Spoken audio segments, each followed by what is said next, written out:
간단한 겁니다. 그러니까 뭐냐면, 아니, 오늘 안종법 수석에 대한 질문이 집중될 것 같은데요. 저희 쪽에 있는 의원들은 안종범 수석이 저기서 증언을 하면 보고 얘기할 수가 없습니다. 그러니까 자리를 저쪽으로 옮겨주십시오. 그래요? 저기에서 증언을 하도록. 그 저쪽으로 가면 또 여당 의원들이 안 보이고. 자, 이렇게 하면 어떨까요? 잠깐만. 그러시면 가운데 안종범 수석 자리에서 일어나셔서 바로 발언할 수 있도록 무선 마이크를 드리면 어떨까요? 그래서 앞에 나올 수도 있습니다. 네, 그렇게 하시죠. 양쪽에 다 사각이라 안 보일 수 있으니까 네. 무선 마이크를 드리면 그 자리에서 기립하셔서 발언하실 수 있으면 다 쳐다보실 수 있잖아요. 그렇게 한번 조치를 해주시죠. 자, 존경하는 백혜련 의원님 질의해 주시기 바랍니다. 네, 수원을 지역 백혜련 의원입니다.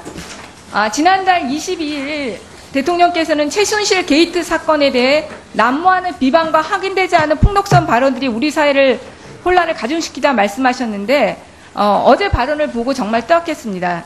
여전히 이 많은 의혹들 그리고 밝혀진 것들이 많음에도 불구하고 여전히 최순실 씨를 보호하려고 하는 것이 아닌가 하는 느낌을 강하게 받았습니다. 이 사건의 핵심은 개인이 자금을 이용한 것이 아닙니다. 민간인인 최순실 씨가 청와대, 문화부, 기재부, 농림부, 정경련, 대기업, 이하여대까지 움직인 것이고 바로 그 뒤에는 청와대가 있다는 것입니다. 그 청와대의 핵심에 지금 안 수석님이 있다는 것은 알고 계시죠? 안종무 수석님 나와서 거기서 대답하세요. 네. 네, 일단 여러 가지 보도에서도 이미 나온 바 있지만 화면을 한번 봐주시기 바랍니다. 미르재단의 전 핵심 관계자였던 이모 전 사무총장과 저희 의원실과의 대화 내용입니다. 이 전 사무총장은 최순실 씨를 미르재단과 관련해서 본 적이 있다고 했습니다. 또한 당시에도 보이지 않는 권력 행사를 하는 사람이 있고 이 전 총장은 최순실 씨가 이렇게 해라 저렇게 해라라고 관여를 하면 오히려 권한을 행사하려면 드러내놓고 해라 이런 말까지 했다고 합니다. 또한 최순실 씨가 추천한 사람이 있다는 말에 이사회 이사들에게 정당하게 누구누구 추천을 받았다고 말을 못하거나 언론에 나오는 비선 실세의 추천을 받고 오신 분들은 그만두라고까지 말했다고 합니다.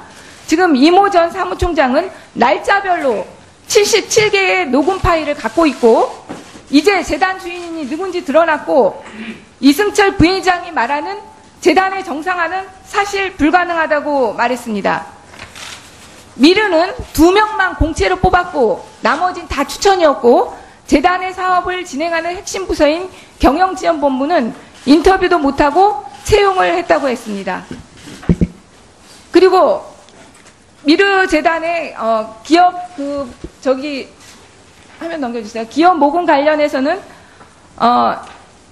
자발 사무총장이 역정을 이행해달라고 몇 번이나 기업들에게 공문을 보냈고 약정을 한 대표기업이 내면 끝나는 일인데 기업들이 계열사에 배분을 해서 몇 개 기업에는 약정을 취소해달라고 요구까지 했다고 합니다.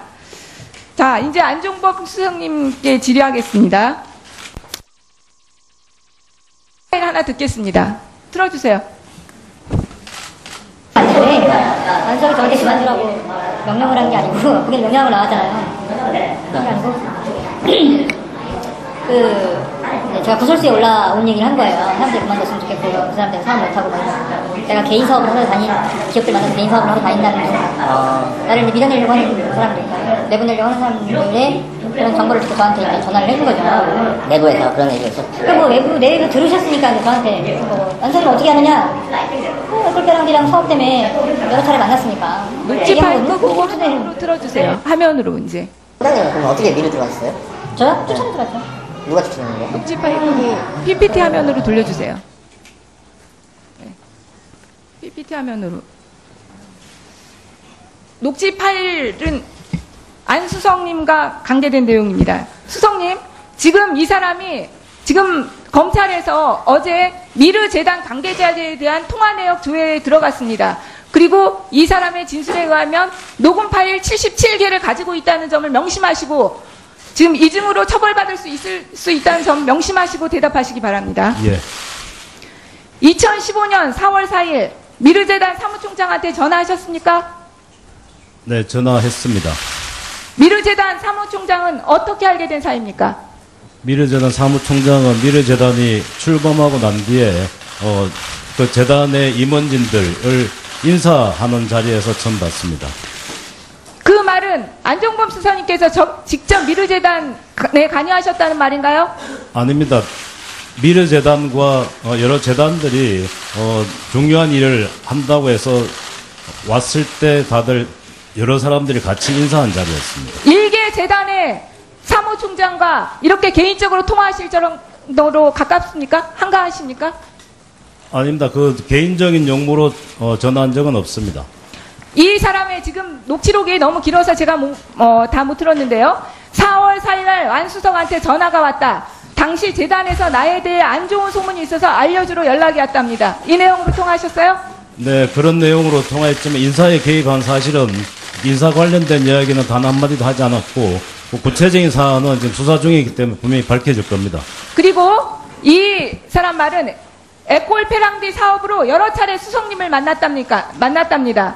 수석님 만난 거 맞습니까? 네, 에콜베란디 사업은 제 소관이 아닙니다. 그럼 만난 적이 있습니까? 없습니까? 이 사람 말은 에콜페랑디 사업으로 수차례 안종복 수석님을 만났다고 진술했습니다. 네, 그 점은 제가 그것 때문에 만난 적이 없기 때문에 더 구체적인 사항은 수사 과정에서 분명히 밝힐 거고 수사 중인 건이기 때문에 제가 더 이상 말씀은 못 드리겠습니다. 몇 번이나 만났습니까? 이 미르 사무총장. 네, 이 상황도 제가 몇 번 만나지 않았지만 기본적으로 이분하고의 관계는 전혀 없습니다. 그리고 인사에 개입한 적이 없습니다. 그 큰 틀 내에서 말씀드리고 나머지 구체적인 사안은 수사적인 건이기 때문에 더 이상 말씀을 못 드리는 점 이 녹취록에 의하면 재단이 에콜피라지 섭외 능력이 없어 당시 일하는 구조였고 청와대 관련 행사를 많이 제안을 받았답니다. 그리고 교육문화와 관련된 것은 교육문화수석실하고 경제수석실하고 협력을 했고 ODA 사업, 해외 원조 사업은 애교수석실까지 포함해서 협조를 했다고 합니다. 그리고 그것을 총괄하는 것은 안종범 경제수석이 했다는데 사실 아닙니까? 각 순방이나 외국 정상 외교에 있어서의 각종 MOU나 정상 외교에서의 어떤 중요한 사안들은 기본적으로 사전에 각 부처별로 협의를 하게 돼 있습니다. 그리고 최종적으로 청와대에서 관련 여러 사람들을 모아서 회의하는 과정도 있습니다. 그런 과정에 한두 차례 제가 알기로는 미르의 관계자들이 참여한 걸로 알고 있지만 청와대 관계자와 미르의 관계자들이 지속적으로 협력한 네, 그건 아닙니다. 지속적으로 협력 관계가 유지된 건 아닙니다. 회의에 한두 차례 참석한 것밖에 없습니다. 회의 후에 최순실 안종범 수석과 여러 차례 통화했다고 합니다. 통화하셨습니까? 또 퇴임 후에요? 이 사무총장이 퇴임된 후에 여러 차례 통화했다고 하는데 통화하셨습니까? 네, 그것도 수사 중인 관계로 제가 구체적으로 말씀을 못 드리겠지만 퇴임 후에 제가 통화를 그렇게 여러 차례 할 이유가 전혀 없습니다. 지금 현재 그분도 지금 수사 그분 마무리해 대상이기 주십시오. 때문에 제가 말씀드리는 겁니다. 네, 감사합니다. 수고하셨습니다, 의원님. 자, 위원장이 한 말씀 드리겠습니다. 국회 운영위원회 국정감사장은 여야 의원님들께 공히 말씀드리는 겁니다. 국회 운영위원회 국정감사장은 검찰청 취조실이 아닙니다. 차분하게 어조를 좀 유지해 주시고 피감기관장들에 대한 입장도 헤아려 주시면서 진지하고 차분한 분위기를 의원님들께서 유지해 주시기를 위원장으로서 꼭 당부드립니다. 자, 다음은 존경하는 장정숙 위원님 질의해 주시기 바랍니다. 네, 국민의당 장정숙 의원이었는데요. 이거 타임 잠깐만 꺼주시고요. 존경하는 위원장님, 아까 제가 자료 제출 요구했지 않습니까? 자료 제출 요구했다고요. 예, 들었습니다. 네, 그거 예. 언제까지 주실 건지 시간 꺼주셔야죠. 7번으로. 이거는 질의하고는 무관한 거니까. 네, 시간 더 드릴게요. 말씀하세요. 네. 나중에 1분 더 드릴게요. 언제까지 제출해 주실 거냐고요. 자료. 오늘 드릴 수 있는 자료와 아닌 게 어디까지인지 아니, 검토가 저는 끝나야 단순해요. 되니까 그냥. 위원장님, 그건 아직 제가- 위원장님이란다. 장정숙 의원님, 네. 제가 그 자료 준비를 위한 시간을 좀 드려야 되니까 일단 네네. 질의부터 해주시고 네, 그렇게 해주시죠. 7분으로 바꿔주십시오. 네, 7분 드리세요. 김관진 안보실장님, 네. 작년 작년 6월에서 8월 사이에 실장님 가족분들이 장기로 해외에 체류하신 적이 있습니까? 없습니다. 없으시죠? 예. 네. 국가 안보를 책임지는 중요한 위치에 있을수록 위기 상황에 자신의 자리를 지키는 것이 중요하다고 본의원도 생각을 합니다. 이원정 비서실장님, 이원정 실장님한테 여쭙겠습니다. 예. 작년 메르스 사태 기억하시죠? 예. 네. 몇 명이나 감염돼 있는지 알고 계십니까? 몇 명 사망하고? 그렇게까지 모르시겠죠? 네, 많은 피해가 네. 있었는데 구체적으로 기억을 예. 못하겠습니다. 본의원이 공부한 걸로 보면 186명이 감염이 됐고요. 무려 38명이 사망을 한 사건이었습니다. 치사율이 20%에 달할 만큼 아주 무서운 전염병이었죠. 근데 그때 당시 박근혜 대통령께서는 미국 순방 일정이 계셨는데 연기하고 사태를 수습하기 위해서 노력하셨습니다.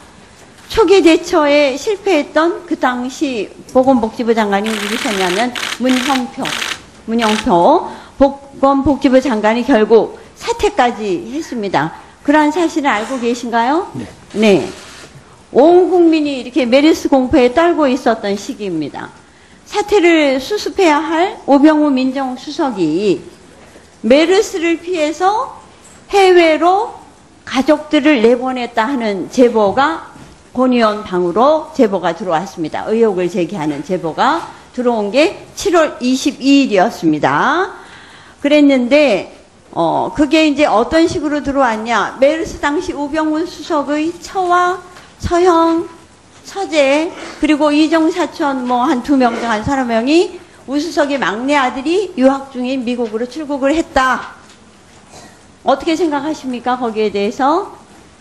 글쎄, 그건 뭐 공직자로서, 네. 사실을 확인해 봐야 되겠지만, 네.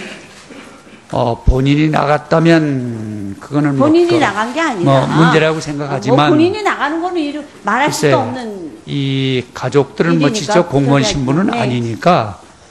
그렇게 생각하십니까? 아니니까 가족이 뭐 같이 도와줬으면 좋겠지만, 네. 뭐 가족까지 그러한 그 의무를 꼭 지켜야 되는가 하는 것은 뭐 도의적인 문제지 법률적인 문제는 아니라고 생각을 합니다. 아, 그렇습니까? 도의적인 문제다. 네. 아주 청와대를 이렇게 운영하시는 비서실장에 왜냐하면 국가가 공무원도 굉장히 대한민국의 국민이기 때문에 의심스럽다는 그렇습니다. 네? 공무원도 네. 공무원 가족도 네. 행복을 누리며 살아야 하는 대한민국 국민이기 때문에 행복을 누려야 그렇습니다. 되니까 다 가족을 예, 다 누구나 내보내도 똑같습니다. 상관없다. 그것은. 네, 네. 그러면 지금 그때 의혹을 제기한 건 알고 계셨습니까? 모릅니다. 전혀 모르고 오늘 처음 계셨습니까? 들었습니다. 오늘 처음 네. 들으셨습니까? 네. 그러면은 저는 그러면 3개월이 지났는데 혹시 그 이후에 진상조사를 실시한 적이 있습니까 하고 여쭤보려고 그랬는데 모릅니다. 전혀 오늘 네. 처음 들으셨다. 네, 오늘 의원님께 처음 듣습니다. 그러십니까? 네. 굉장히 실망스럽습니다. 왜냐하면 이거는 보통 중요한 사건이지 않습니까? 글쎄 온 제가 국민이 메르스 사태로 그렇게 공포에 떨고 했는데 청와대 민정수석을 맡고 있는 수석이 물론 미국에 아들이 있긴 합니다. 그런데 혼자만 간 것도 아니고 처형, 처제 또 이종 사촌까지 다 간 사건인데 제가 그거를 한두 번 걸쳐서 얘기를 했던 게 아닌데 그걸 처음 들었다는 것도 너무너무 놀랍고요. 그런 식으로 청와대에 있는 분들은 다 대처를 하시는 것 같은데 그래서 제가 뭘 요구를 했었냐 오병우 수석한테 이거를 출입국 관리사무실에서 출입국 사건 진상을 알아보려면 본인의 승인이 없으면 뛸 수가 없습니다.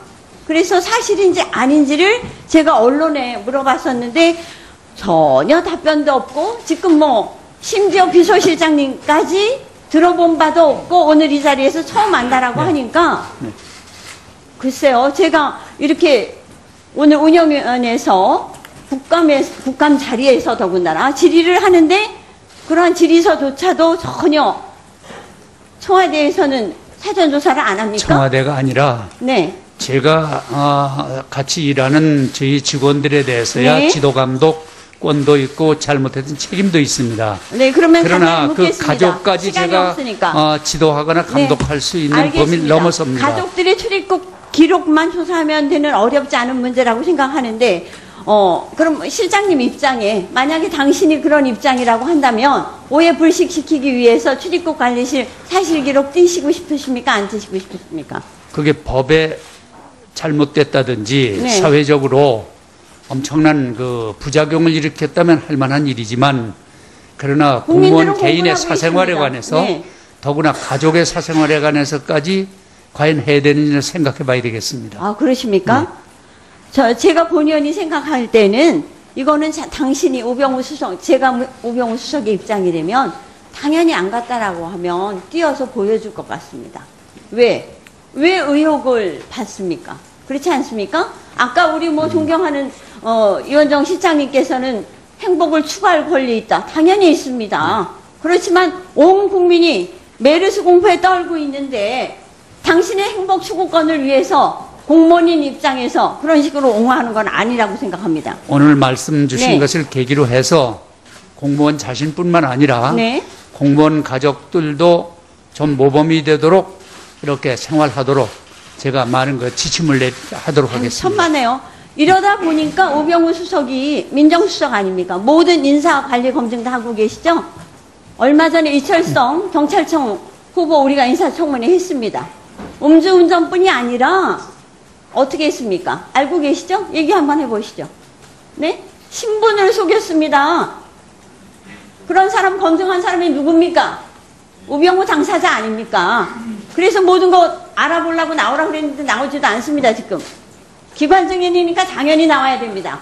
우리 간사님들이 협의하겠지만 있을 수 없는 일입니다.